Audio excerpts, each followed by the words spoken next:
Welcome to another Retrek model review.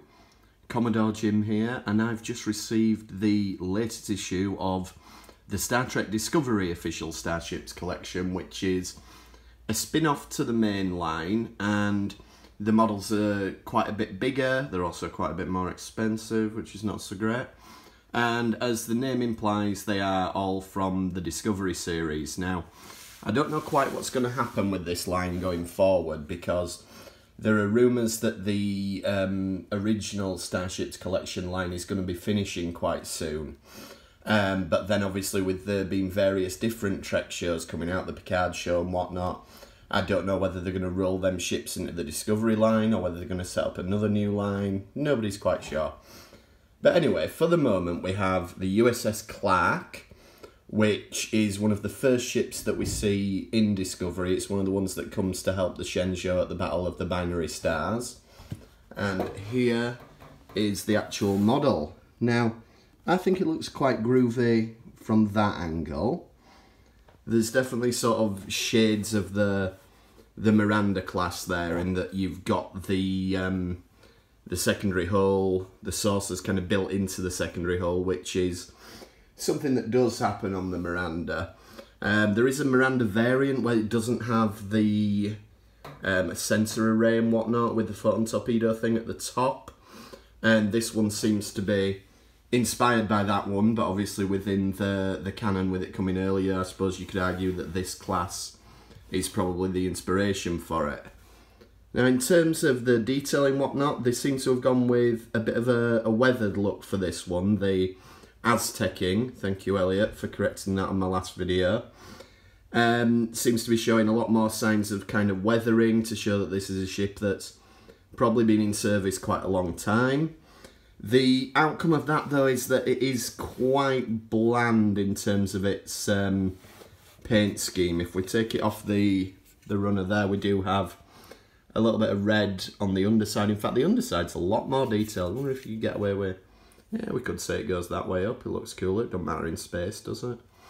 So yeah, there's a bit of colouring on the underside, and you can see there the sort of weathering effects. We've got these flat, squared off nacelles, very similar to the Discovery itself, which apparently was an edict from the showrunner Bryan Fuller, who had a thing that he didn't want round nacelles for some reason. So that's why the majority of the Discovery ships up until this point have had these flat nacelles. Whether that's going to change with the introduction of the Enterprise at the end of Season 2, I don't know. Whether we're going to see a sort of evolution from this type of design to the designs we're more familiar with. Bryan Fuller obviously no longer involved with Discovery, which we're going to be talking about on our next episode. So yeah, that's it. You've got the impulse engines there. The deflector dish looks like... excuse me. Looks like a fairly square dish built in there. So yeah, I mean, it's not too bad a design.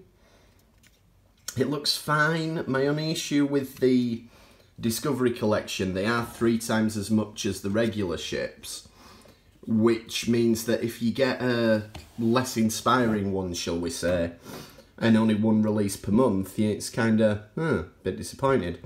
Whereas with the regular collection, you get 2 every month, and if one of them's a bit disappointing, you're like, oh well, the other one's not too bad.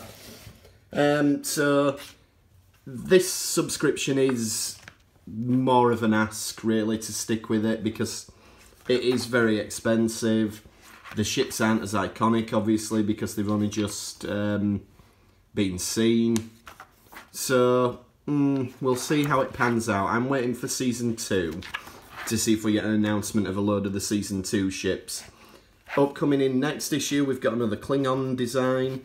The issue I have here is that a lot of the Klingon designs are fairly similar. Like this one that's coming in issue 10 is not entirely dissimilar to that one.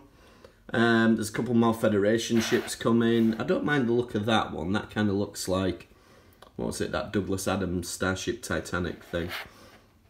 But yeah, whether I'm going to stick with this collection or not, I don't know. We'll see. But that's issue 9. And that's the USS Clark. I'll add that to the display and we'll wait and see what happens next month. Thank you for watching.